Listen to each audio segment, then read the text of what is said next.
So now is cut my joints, my rabbets and dados, and I can actually take and grab the material and turn it and take a look at it, and I can zoom in, zoom out, right?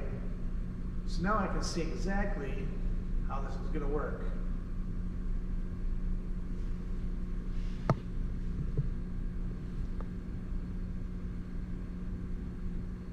Okay, now I'm going to go back to the 2D. Now, what I'm going to do is I'm going to click on just one of the pieces, and like I said, I've linked these together. So now I have to finish off my last cuts. My last cut is to go ahead and cut the pieces out. So now I'm going to go ahead, I'm going to press the close over here on the tool side. Now what I need to do is, instead of making a pocket, I need to cut the profile. So I'm going to press the profile, okay? And the starting depth is at 0, 0. And the material that I'm using is 0.75 thick, but I want to go 5/1000ths of an inch more as far as the depth than the thickness of the material, so that way I can ensure I cut through all of the material. Now I want to use a 1/4 inch end mill. The reason why is I'm using a bigger end mill is because the machine is cutting on the outside of the part, and it's going to take away material. So I do not want to use like a 1/2 inch or a 3/8 inch end mill, because it's more material. I'm just going to make it in chips, so it is not going to go into the finished product. I want to utilize or maximize my sheet to get the most parts out of it. That's why I'm using a 1/4 inch diameter end mill. Now if you look at the edit, it's all the same as the very first tool path that we programmed, so I'm just going to press OK, because nothing has changed.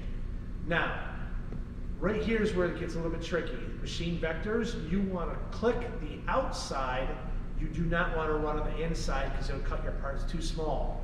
So you have to make sure that you are definitely following along with that. Okay? So now, tabs. You want to create tabs, cut those off. What that'll do is just keep it attached so that way it doesn't float away on you. I'll have a separate video discussing just tabs later. I don't want to get into that at this particular time. And then I'm going to go ahead and scroll and then add ramp. We want to ramp this the same way, a smooth ramp. Distance over 4 inches. The last one I did was over 5. I think that that's prudent to do that. So now it's at 5 inches set up. And I'm going to go ahead and I'm going to calculate this out. Yes, it gives me a warning. I'm going to cut through the material. It says, see how it says material thickness is 0.75, but the maximum tool depth is 0.755.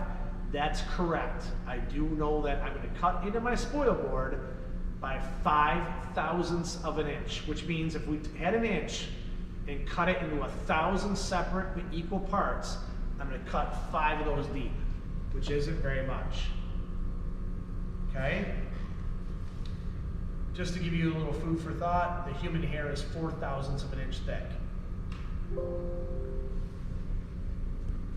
Okay? So now here I have my red lines where the head is going to travel, and the blue lines are what I'm going to cut out. I'm going to press preview, and I'm going to speed this up because it is going to cut all those parts out.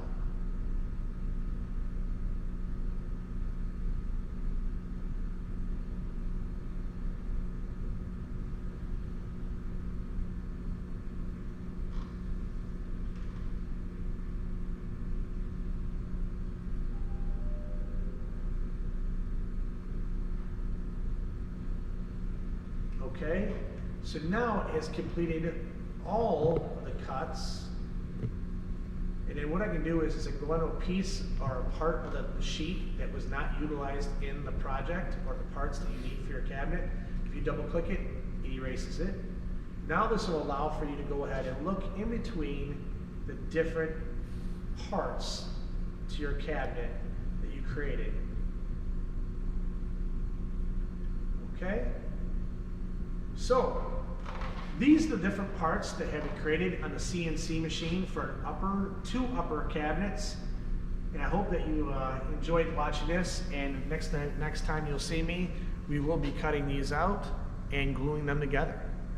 All right, till next time, I'm Mr. C in the shop. We'll talk to you later. Bye.